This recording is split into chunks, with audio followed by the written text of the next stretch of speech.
pouvoir être inclus dans ce groupe.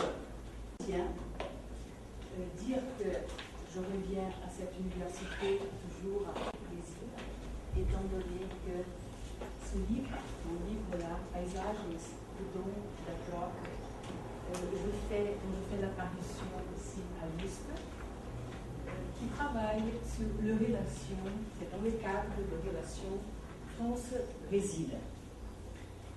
Il y a longtemps que je m'occupe de ces sujets, justement des résonances de la littérature française, belge et latino-américaine, en fait, dans la littérature brésilienne. Cela peut dire que les axes centrales de mon travail, ce seront donc paysage, altérité et présence.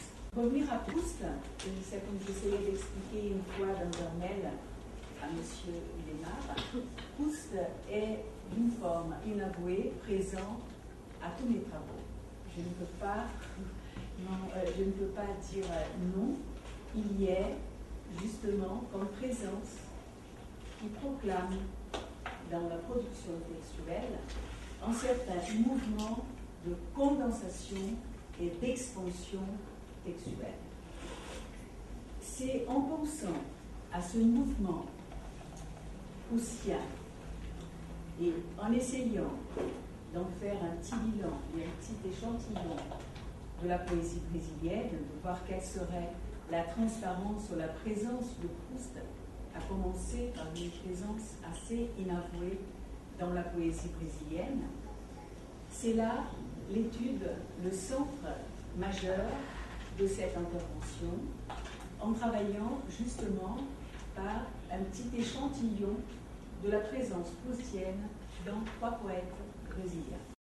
Alors, je me suis dit, et je rêve bien, j'ai essayé d'en faire une lecture d'ensemble de Proust, pour justement repérer un fragment le long de sa production capable de contenir les figurations proustiennes dans nos 3 poètes.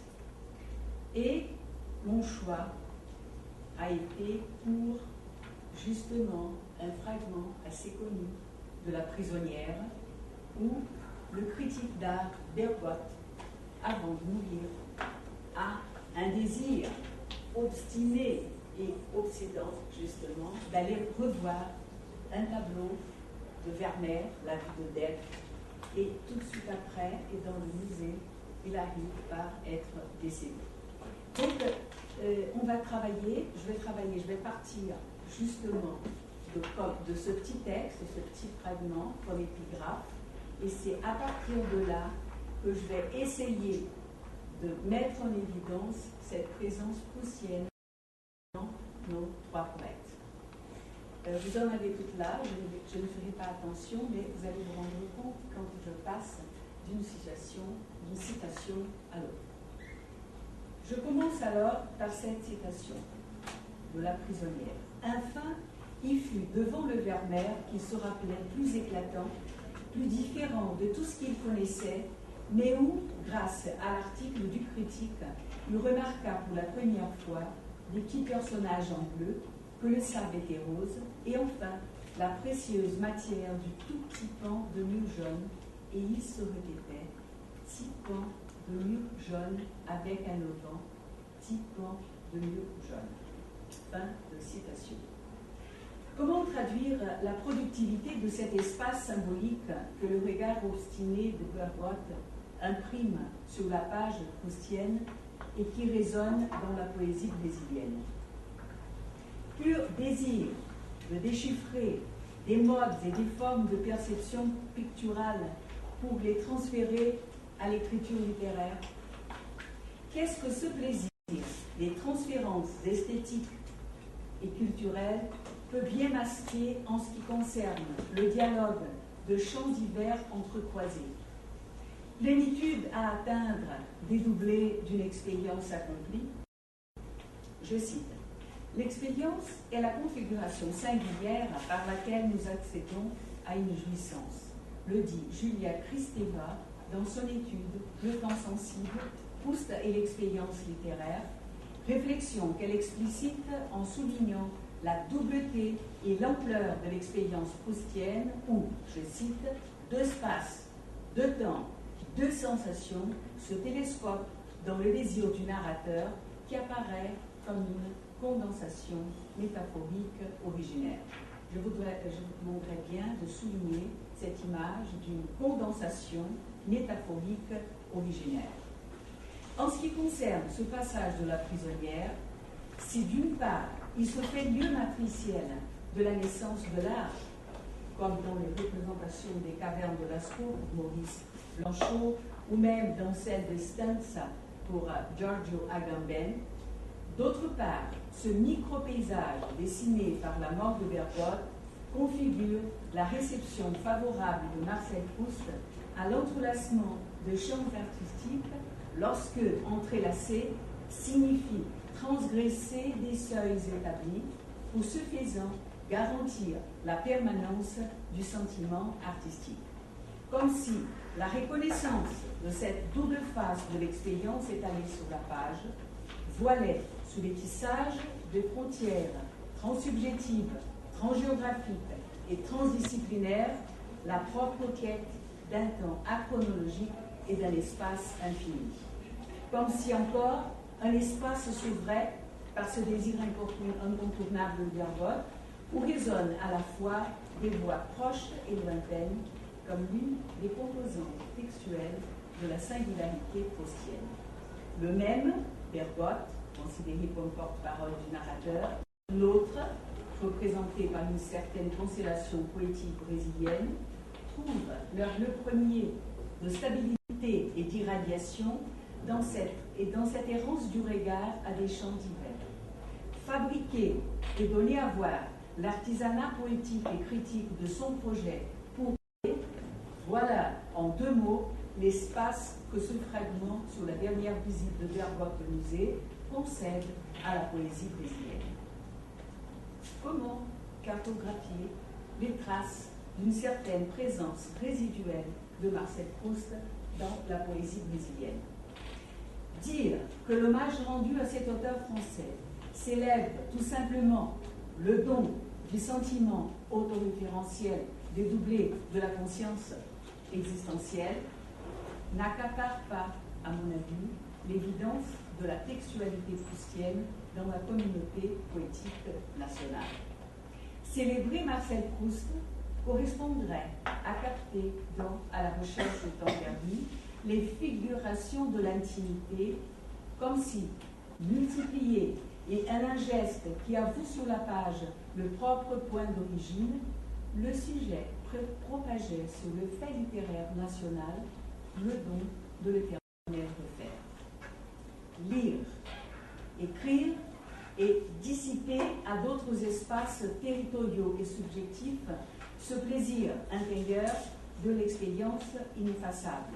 Je cite, « Mémoire de la littérature où la littérature elle-même se souvient de la littérature », comme le dit Antoine Compagnon dans son étude Proust, Mémoire de la littérature 2009. C'est exactement cette conception du littéraire où, je cite, « la littérature est à la fois l'objet et le sujet de la mémoire », tout en suivant la pensée d'Antoine Compagnon, que l'œuvre proustienne propose ainsi ce réservoir de lyrisme intarissable qui lègue à l'autre la perception de l'âme humaine paradoxale, mais où le paradoxe et l'oscillation constituent le noyau dur de toute expérience intérieure éprouvée par la subjectivité. Voie qui tient à mettre en valeur cette profonde compréhension de l'homme national, français et transnational brésilien, lorsque les poètes brésiliens Manuel Bandeira, qu'on a eu ce matin, Augusto Maia et João Cabral de Melo Neto remémorent Marcel Proust dans leur production, c'est à ce fil de l'expérience sensible transmise par Proust qui s'attache, fil qui leur permettra de détisser une perception autre de l'art, du sujet et du monde. Dans le paysage brésilien, tout rite d'hommage renvoie à cette zone diffuse et presque impalpable vers laquelle Auteurs et producteurs confluent à la quête de nouvelles significations découpées de la leçon proustienne de la condition humaine insurmontable mais transfigurée par l'art. Ainsi donc, sous la transparence de la présence proustienne, toute cartographie de la poésie brésilienne produite par ce dialogue avoué et inavoué effleure sur la page imprégnée de ce sentiment d'une distance à remplir entre le désir de l'art et les propres objets artistiques, accomplis dans la certitude du fait qu'une fois parcourue, cette distance assurera à celui qui la parcourt la jouissance d'un pèlerinage ineffaçable. Sous cette perspective, la frustration de Bergotte, compensée par la certitude de la permanence filtrée de l'image des trois anges, résonne dans le vers de João Cabral lorsqu'il dit dans son poème intitulé Proust et son livre, Proust et ses livres, 1994. Certainement le savait qui a vécu avec la vie et l'œuvre entrelacées, qui a vécu en le faisant et en le refaisant, les tissant en temps et en page, qui a vécu son œuvre par le dedans, en la parcourant, en voyageant dans son bateau. Certainement, il a vu qu'un jour, la finir, ce serait se tuer dans son livre, le tuer. Fin de citation. Cette restitution du poète brésilien au don proustien du sentiment du continuel refaire incorporé ressurgit aussi d'une forme inavouée dans ses vers Fable d'un architecte, Fable d'un architecte, où une certaine commémoration proustienne implicite montre la vitalité du livre exalté par le symbolisme de l'architecte comme le constructeur et le reconstructeur infatigable de signification, de sentiments et des subjectivités transpersonnelles, l'une des sources captées dans Proust consistant dans cet éloge non dit au transnational et à l'universel.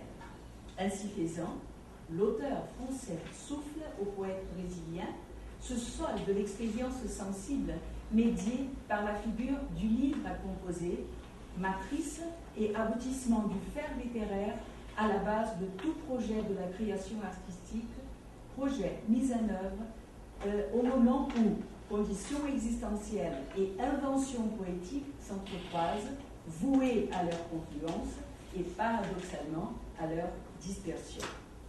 De même, Augusto Maia, le grand poète, le grand moderniste du Sud, traduit aussi son hommage à Marcel Proust à travers ce symbolisme de la fabrication poématique articulé par le principe de l'intermittence.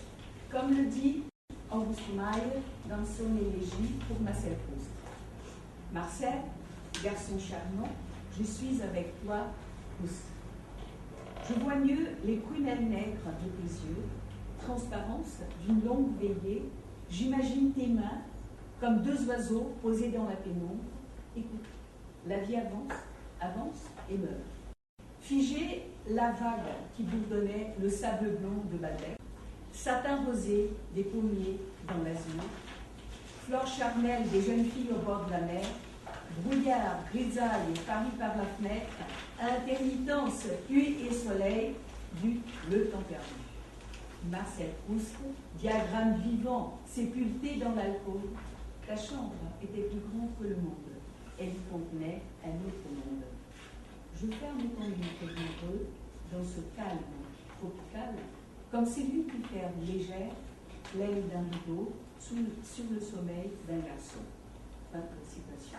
Dans ce poème, l'image de l'intermittence figurée par le symbolisme de l'éternel renaître, même vue comme reprise du faire et du refaire textuel infini, marque la page de cette alternance d'espace et de temps approchés où l'hésitation d'une marge à l'autre, de la vie à la mort et de celle-ci à celle-là, rejoint l'étude de Roland Barthes sur Proust intitulée « Longtemps je me suis couché de bonheur ».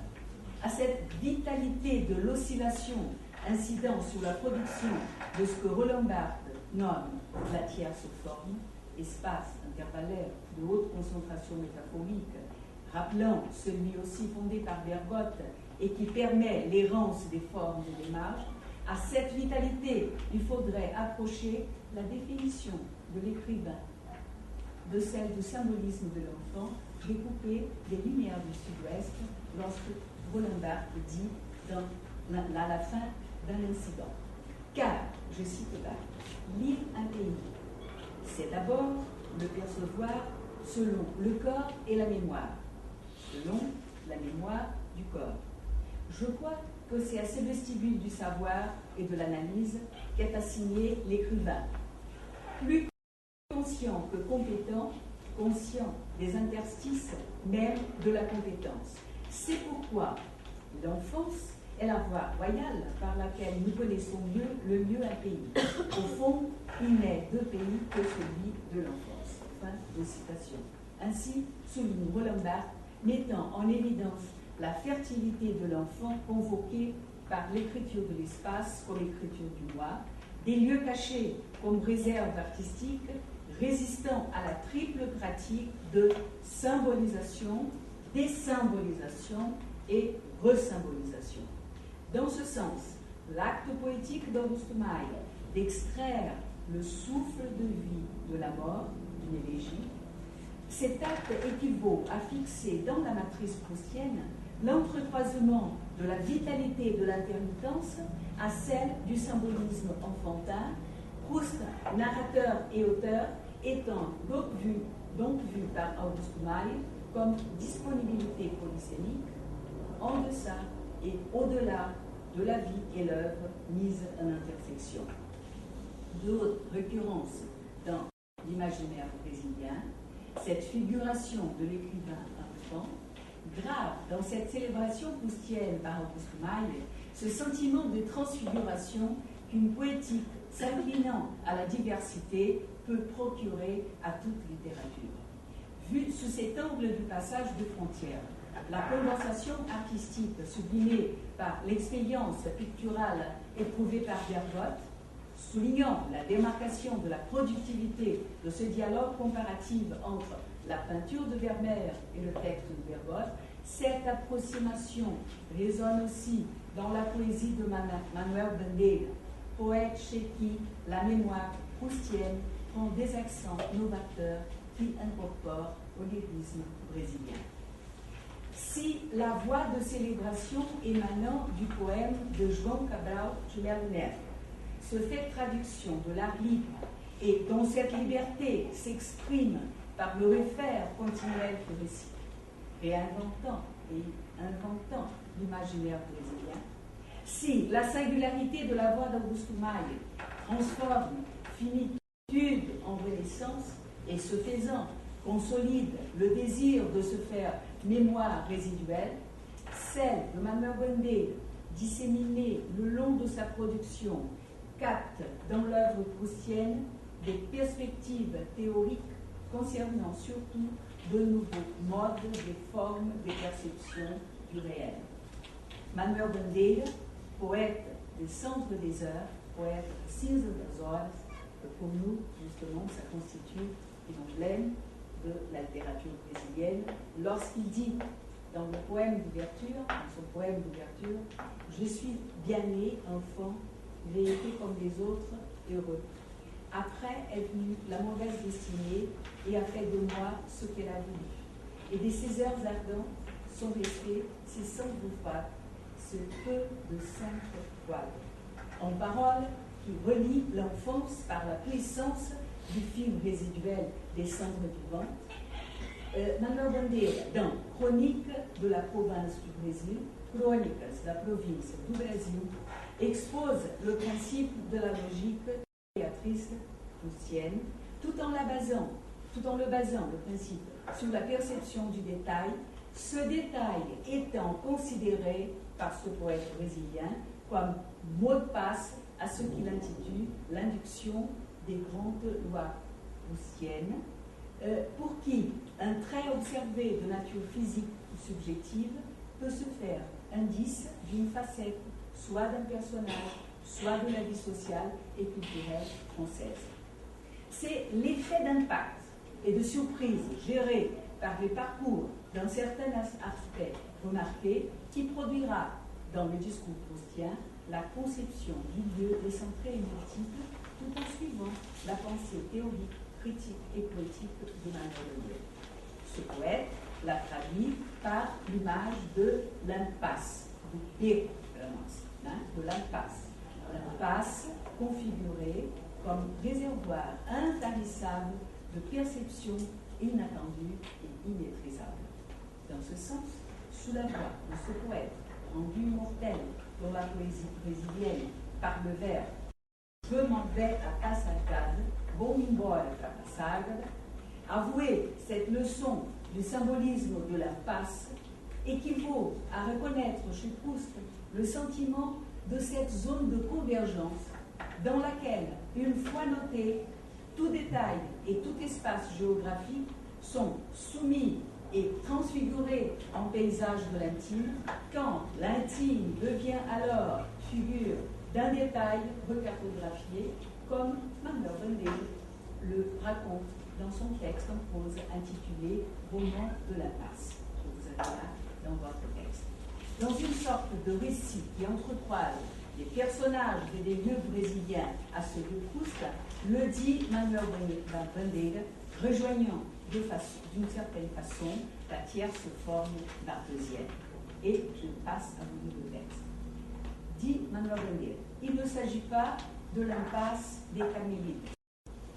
Celui qui a été ouvert dans les terrains des frères carmélites de l'Alapa commence dans la plage de la Gloria et vient mourir dans la rue Moraes e Vale. Toute la jeunesse de Rio, étudiants, caissiers, employés publics, artistes. C'est incroyable comment tellement de gens pouvaient entrer dans l'impasse. L'impasse était la matrice de la ville. Il a été dans l'impasse que Swann a rencontré pour la première fois Odette. Et maintenant, la clôture. Quand les deux amis sont sortis du gratte-ciel, ils ont hésité quelque peu. Ils pouvaient prendre à droite, entrer dans l'impasse de Carmélites et déboucher sous la plage. Ils pouvaient au contraire tourner à gauche par la rue Moraes e Vale pour sortir dans la rue de l'Alapa. Quel était le côté de chez Swann? Quel était le côté de chez Guermantes? Odette habitait l'impasse des Carmélites. Cela était là où il l'a rencontré. Il n'y avait pas de doute.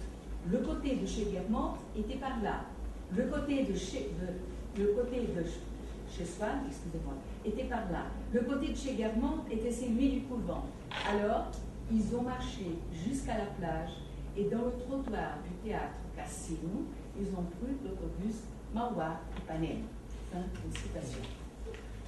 Disons encore que dans la production poématique de Manuel Bandeira, le symbolisme de l'impasse acquiert sa signification la plus achevée, traduisant le déplacement de genre, d'espace et de sentiments. Étant donné le rôle que les métaphores spatiales jouent pour l'imaginaire brésilien, pour l'imaginaire littéraire et culturel brésilien, dire que l'impasse déchiffre l'entrecroisement et la transgression des lieux avoués captés dans la nuance. C'est justement dans la perspective de ce décentrement volontaire aspirant au multiple que la voix proustienne, modulée par la perception d'un détail, mettra en évidence pour Manuel Bandeira un territoire autre, une passargade autre, nommant un certain effet de neutralité et d'indistinction qui accapare la géographie artistique et culturelle brésilienne, vaste et toujours à élucider. Ainsi donc, l'impasse constituerait, dans la présence de Proust, cartographié par ces trois poètes brésiliens, ce territoire d'imaginaire garantisseur du don proustien de relations littérature versus espace, quand il faut bien le souligner, sous la transparence d'un fil ou d'un détail perçu.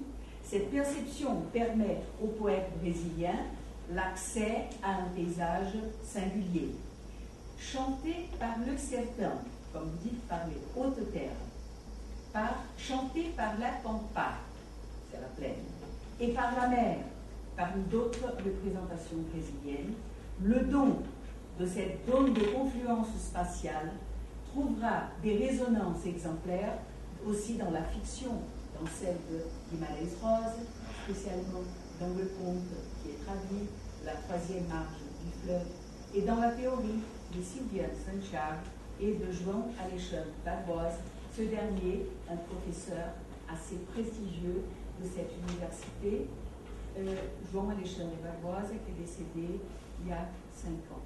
Tout en suivant cette poétique de l'espace, ajoutons encore que point d'aboutissement et en même temps point de diffraction et d'irradiation à des champs autres, cette vision de l'impasse retourne à la définition d'expérience de Juliette Steva de ce que je vous avais demandé de souligner au début, lorsqu'elle a dit que l'expérience du vécu, c'était cette condensation métaphorique originaire, définition qu'elle explicitera davantage dans une conférence prononcée à l'Institut de la pensée contemporaine, dont a parlé de Vicente, et où elle configure l'expérience comme, je cite, l'énigme de la sublimation.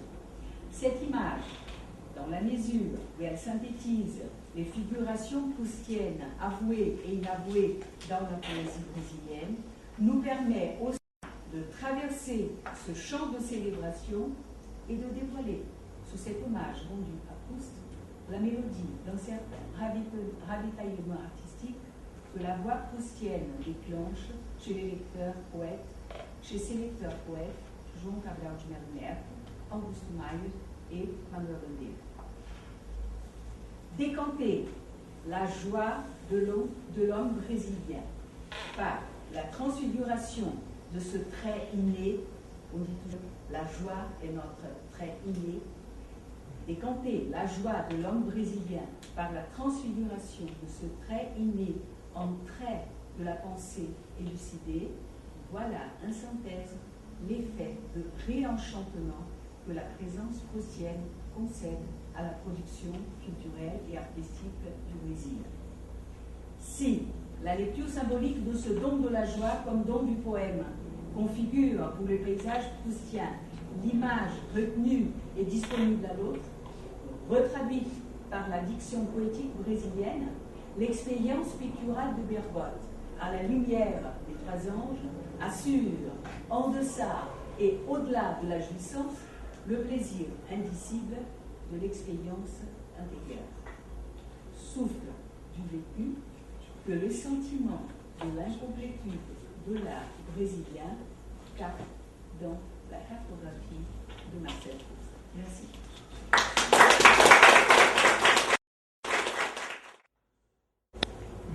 Merci pour votre exposé. Ça me fait très plaisir de voir. Je ne connaissais pas. C'est une chronique de Bandeira, c'est ça? Oui, ça vient d'être publié dans la dernière édition de l'œuvre complète de Bandeira. Moi non plus, je ne connaissais pas, je l'ai trouvé par hasard, mais je crois que c'était pas parce que nous, on a 2 éditions de ce poète, de grandes éditions de type Gallimard. Dans la première édition, ça ne se voyait pas, et maintenant, ça vient d'apparaître. Il y a aussi un poème de Drummond, si je ne me trompe pas. Et après, je me suis dit aussi que, par rapport à la mentalité brésilienne, il y a un essayiste, en fait, c'est un historien, aujourd'hui, nous ne le connaissons plus, mais c'est juste pour provoquer. Il disait que le vrai caractère du Brésilien, c'est la tristesse. Oui. Il a fait un livre.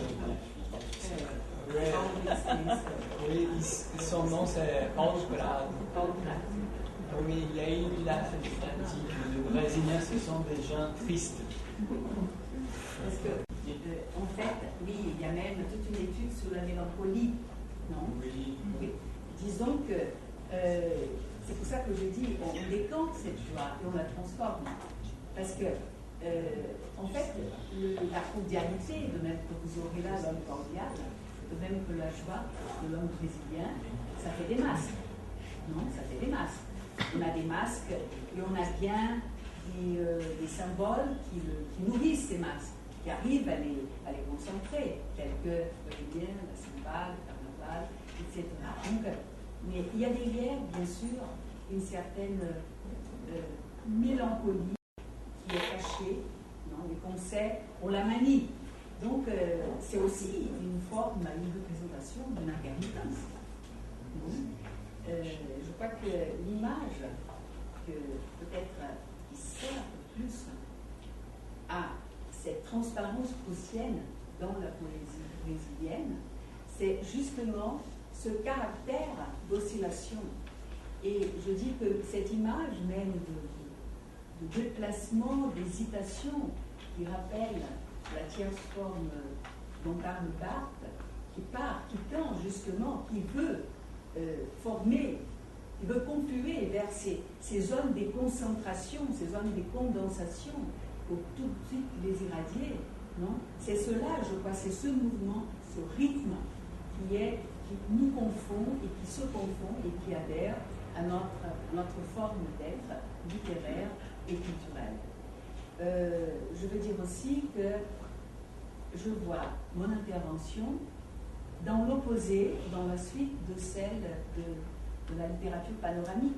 Hein, parce que, regardez, il y a tout aussi le texte, la textualité proustienne nous permet, dans cet univers condensé, que ces grands univers de dépassement et de transgression.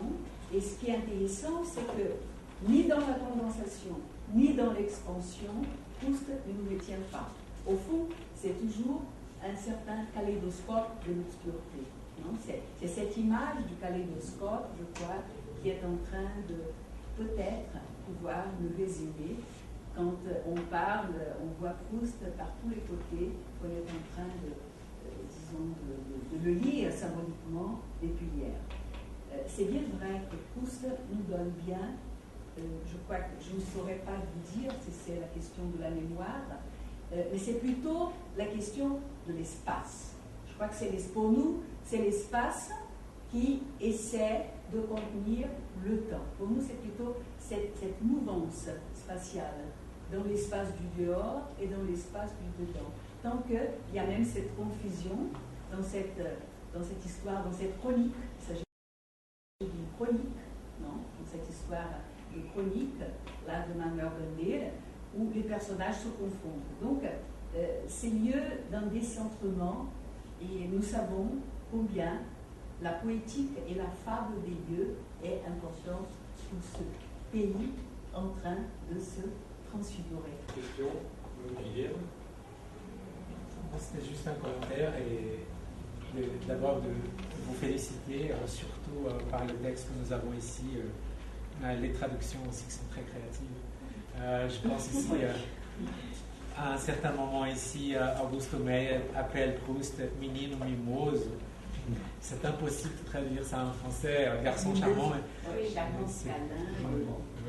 Mais ce que j'allais vous dire, c'est une chose importante chez nous, c'est aussi que ces grands poètes que vous avez cités ici, au moins Bandeira, Quintana et Drummond, l'ont traduit. C'est-à-dire, ce serait une étude aussi à faire, cette traduction, c'est aussi un reflet dans notre poésie.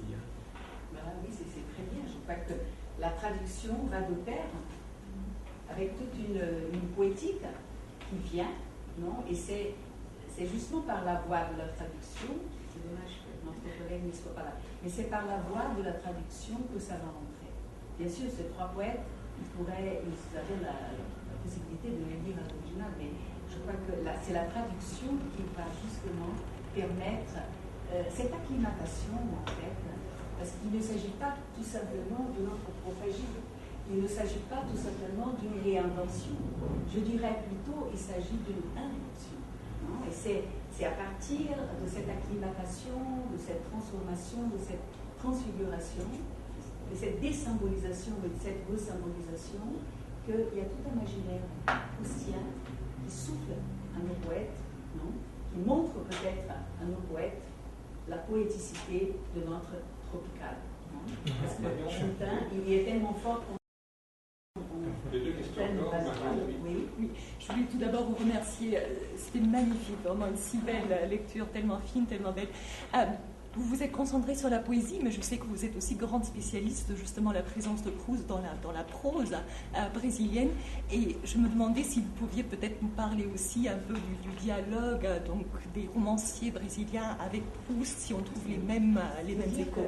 Non, je ne me vois pas une spécialiste dans la fiction. Je sais qu'il y a beaucoup d'études là. Et que là, il y a même des études où les auteurs brésiliens le font d'une forme assez avouée. Non, il y a tous les cahiers de Lencirton Guerreiro, il y a des cahiers assez clairs où ils le disent. Non, mais je ne suis pas spécialiste de la fiction. Bien sûr que ça me tente. Et ce retour à Proust, et c'est dans le sens que je remercie cette invitation, parce que ça me fait revenir au texte proustien et ça me fait justement continuer ce livre où je travaille de la réinvention à l'invention. C'est vrai que Proust pourrait constituer le premier chapitre à notre livre. Voilà.